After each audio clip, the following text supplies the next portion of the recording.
दिखाया जाता है कि थॉर को एक डीमन जिसका नाम सर्टोर है, उसने थॉर को जंजीरों में बांधा हुआ है। वो डीमन थॉर को बताता है कि तुम्हारे पिता एसगार्ड में नहीं है और बहुत जल्दी वो भविष्यवाणी जिसका नाम रैग्नारॉक है, जिसके मुताबिक मैं पूरे एसगार्ड का और एसगार्ड में रहने वाले हर एक प्राणी का खात्मा कर दूंगा, वो पूरी होने वाली है। बस मुझे इंतजार है अपनी एटर्नल फ्लेम का।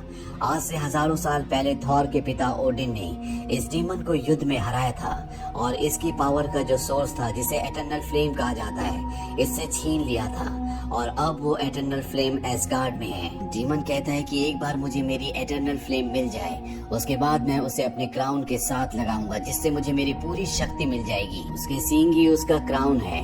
थॉर को ये पता लगने के बाद वो अपने आप को हथौड़े से आजाद कर लेता है और इस डीमन को मारकर इसके सींग लेकर एसगार्ड वापस पहुंच जाता है। थॉर को लगता है कि उसने रैग्नारॉक भविष्यवाणी को हमेशा के लिए खत्म कर दिया है।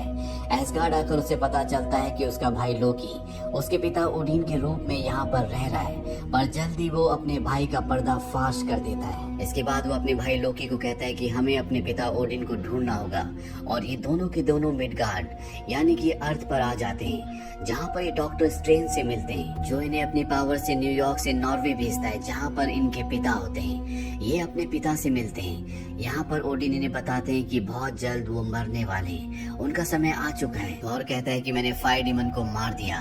ओडिन कहते हैं इससे कोई फर्क नहीं पड़ता, रैग्नारॉक जरूर घटेगा, यानी एसगार्डियंस का अंत जरूर होगा। जैसी मेरी मृत्यु होगी, मेरी पहली संतान हेला, जिसे मैंने सालों से कैद करके रखा है, वो आजाद हो जाएगी। पहले वो एसगार्ड की सेना की लीडर थी। उसने और मैंने 9 रियासतों को यानी कि 9 ग्रहों को एक साथ मिलकर जीता था। वो बहुत ज्यादा ताकतवर और बहुत महत्वाकांक्षी बन चुकी थी, जो कि दूसरी दुनियाओं के लिए खतरनाक था। इसीलिए मुझे उसे कैद करना पड़ा। मैंने उसका नाम इतिहास से मिटा दिया था। इसके बाद ओडिन की मृत्यु हो जाती है। जैसी ओडिन की मृत्यु होती है, हेला जिसे ओडिन ने कैद कर रखा था, वो अपनी कैद से आजाद हो जाती है। वो थॉर और लोकी के सामने होती है। ये उसे बताते हैं कि ये भी ओडिन के बेटे हैं, लेकिन वो इन दोनों को कहती है कि अपनी रानी के आगे तुम दोनों को झुकना होगा। इस बात से थॉर को गुस्सा आता है और उसके पास जो उसका म्योनीर यानी कि हथौड़ा होता है, वो हेला की तरफ फेंकता है और हेला उसके म्योनीर को पकड़ लेती है और चंद ही पलों में चकनाचूर कर देती है। ये देखकर थॉर और लोकी दोनों हैरान होते हैं। हालांकि थॉर उससे लड़ना चाहता है, लेकिन लोकी बायफ्रॉस्ट का दरवाजा खुलवा देता है, जिससे दोनों के दोनों एसगार्ड की तरफ जाने लगते हैं। लेकिन इनके पीछे हेला भी आ जाती है।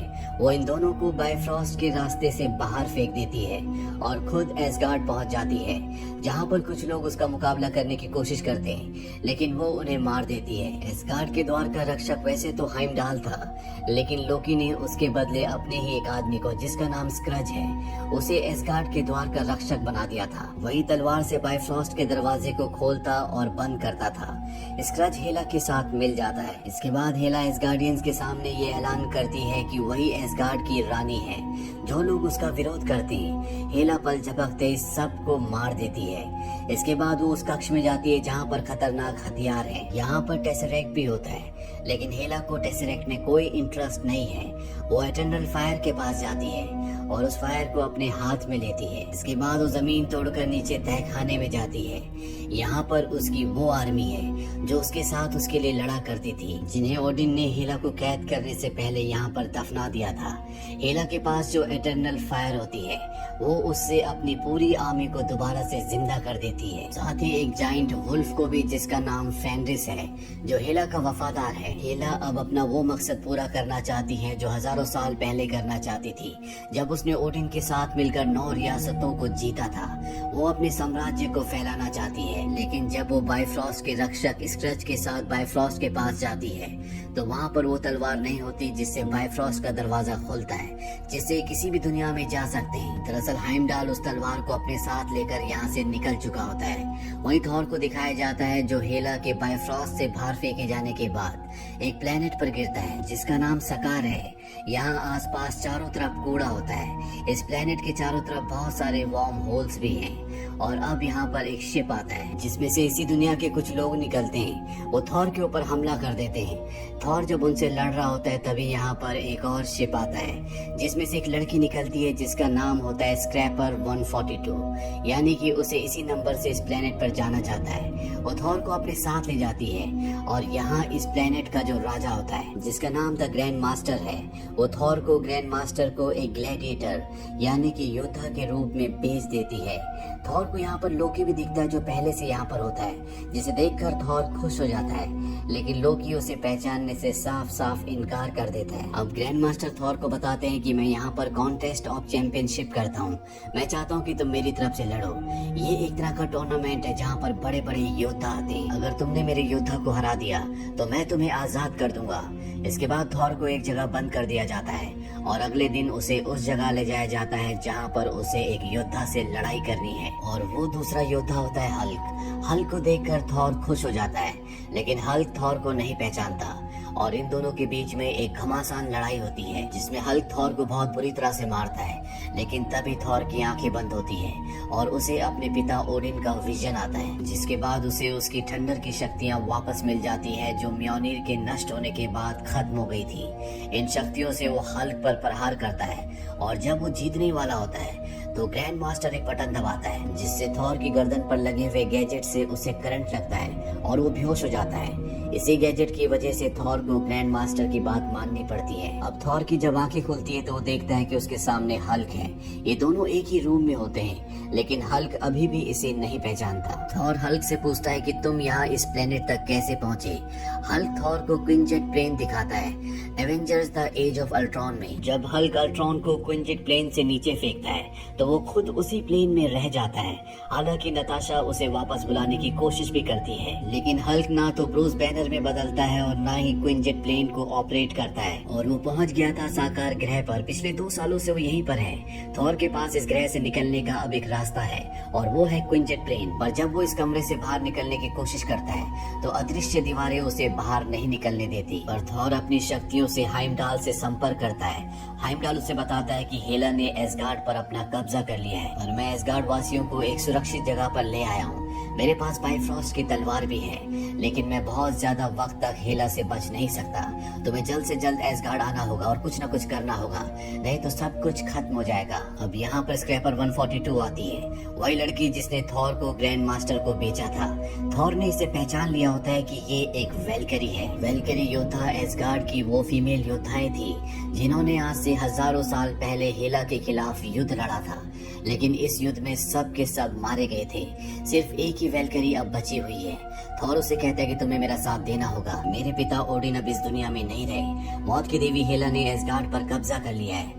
वेलकरी थॉर को कहती है कि अगर मौत की देवी हेला ने एसगार्ड पर कब्जा कर लिया है तो तुम एसगार्ड को भूल जाओ।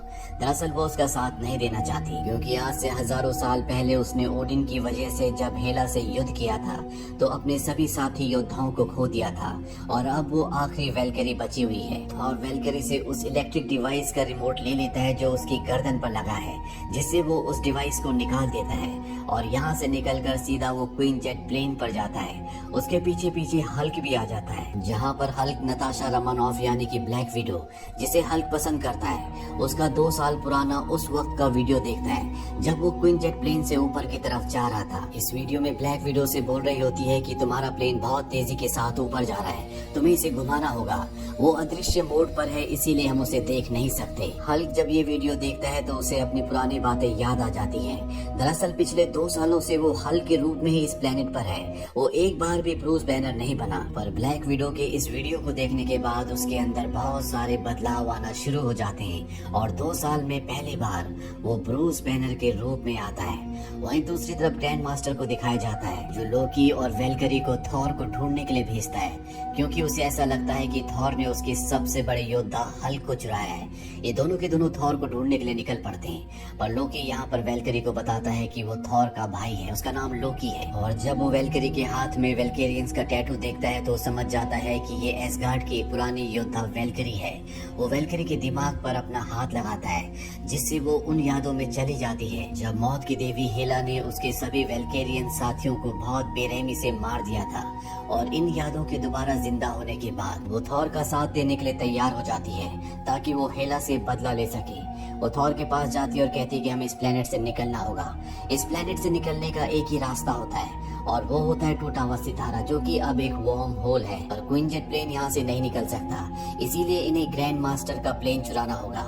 हालांकि इन तीनों में से कोई भी लोकी पर विश्वास नहीं करता, लेकिन फिर भी थॉर लोकी को अपने साथ ले जाता है और जब एक ग्रैंड मास्टर के प्लेन तक पहुंच जाते हैं तो लोकी एक बार फिर से थॉर को धोखा देता है। पर इससे पहले कि वो सिक्योरिटी को यहाँ पर बुलाता, थॉर रिमोट का एक बटन दबाता है जिससे लोकी तड़पना शुरू हो जाता है। दरअसल वो इलेक्ट्रिक डिवाइस जो थॉर की बॉडी में लगा था, अब उसने लोकी की बॉडी में लगा दिया होता है और रिमोट को उसी जगह फेंक कर ग्रैंड मास्टर का स्पेसशिप लेकर यहाँ से निकल जाता है। इसके बाद वेलकरी और ब्रूस बैनर भी शिप में आ जाते हैं और ये तीनों के तीनों स्पेसशिप से वर्म होल से होते हुए एसगार्ड पहुंच जाते हैं। एसगार्ड में दिखाया जाता है कि हेला उस जगह तक पहुंच जाती है जहां पर हाइमडाल और एसगार्ड के वासी छुपे हुए हैं, क्योंकि वो बाइफ्रॉस्ट की तलवार को हासिल करना चाहती है। पर हाइमडाल यहां से बाइफ्रॉस्ट पर आ जाता है ताकि वो इस दुनिया से निकल सके। पर इनके सामने हेला की फौज आ जाती है, साथ ही वो दैत्यनुमा भेड़िया जो अकेले ही इन सब को खत्म कर सकता है। पर अब यहाँ पर वल्केरी और ब्रूस बैनर भी पहुंच जाते हैं। ब्रूस बैनर उस दैत्यनुमा भेड़िया को रोकने के लिए शिप से कूद जाता है और जब वो हल्क बन जाता है तो हल्क अकेले ही उस दैत्यनुमा भेड़िए से लड़ना शुरू करता है।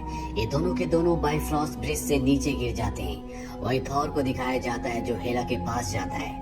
थॉर के पास उसके पिता का त्रिशूल भी है और वो हेला से लड़ना शुरू करता है, पर हेला के सामने वो टिक नहीं पाता। हेला उसकी एक आंख भी फोड़ देती है। वो थॉर से कहती है कि मैं मौत की देवी हूँ, तुम क्या हो? और तभी थॉर आत्माओं की दुनिया में अपने पिता ओडिन से मिलता है। वो अपने पिता से कहता है कि मेरे अंदर इतनी शक्ति नहीं है कि मैं हेला का सामना कर सकूं और अब मेरे पास मेरा हथौड़ा भी नहीं है। ओडिन उसे बताते हैं कि हथौड़ा तुम्हारी शक्ति नहीं थी, वो सिर्फ तुम्हारी शक्तियों को कंट्रोल करने के लिए था। तुम्हारे अंदर मुझसे भी ज्यादा शक्तियां हैं। इसके बाद थॉर की चेतना वापस वहीं आ जाती है जहां उसके सामने हेला है और अब थॉर अपनी बिजली की शक्ति का इस्तेमाल करके हेला को एक जोरदार झटका देता है जिससे वो बहुत दूर जाकर गिरती है। वहीं बाइफ्रॉस्ट ब्रिज पर दिखाया जाता है जहां पर लोकी उन लोगों के साथ पहुंच जाता है जो साकार ग्रह पर गुलाम थे। उसके पास एक बहुत बड़ा स्पेसशिप भी होता है जिसमें वो एसगार्ड के लोगों को भेजना शुरू करता है ताकि उनकी जान बचाई जा सके। साथ ही वो हेला की सेना से मुकाबला भी करता है। यहाँ पर थॉर भी आ जाता है और अब थॉर, लोकी, वेलकेरी और बाकी सभी योद्धा मिलकर हेला की पूरी सेना को खत्म कर देते हैं। वहीं दूसरी तरफ हल्क को दिखाया जाता है जो उस दैत्यनुमा भेड़िए से पानी के अंदर लड़ रहा होता है, जिस लड़ाई में हल्क की जीत होती है और वो उस दैत्यनुमा भेड़िए को एक बहुत ऊंचे झरने से नीचे फेंक देता है। वहीं थॉर, वल्केरी और लोकी के सामने हेला आती है। हेला थॉर के सबसे बड़े प्रहार के बाद अभी भी जिंदा होती है और यहाँ पर थॉर को एहसास होता है कि उन्हें रैग्नारॉक को रोकना नहीं है बल्कि इसे घटने देना है। वो लोकी से कहता है कि तुम जाओ और फायर डीमन सर्टुअर के क्राउन को, जिसे मैं दूसरी दुनिया से यहाँ लाया था, उसे एटर्नल फ्लेम के ऊपर रख दो, क्योंकि यही भविष्यवाणी थी। लोकी जाता है और सर्टुअर के क्राउन को एटर्नल फ्लेम के ऊपर रख देता है जिससे फायर डीमन सर्टुअर एक बार फिर से जिंदा हो जाता है और भविष्यवाणी के अनुसार रैग्नारॉक घटना शुरू हो जाता है, यानी कि वो एसगार्ड को खत्म करना शुरू कर देता है जो कि उसी के हाथों से होना है। यहाँ पर अब हल्क भी आ जाता है और जब वो फायर डीमन को देखता है जो कि बहुत विशाल होता है तो हल्क उस पर हमला कर देता है, लेकिन एक ही प्रहार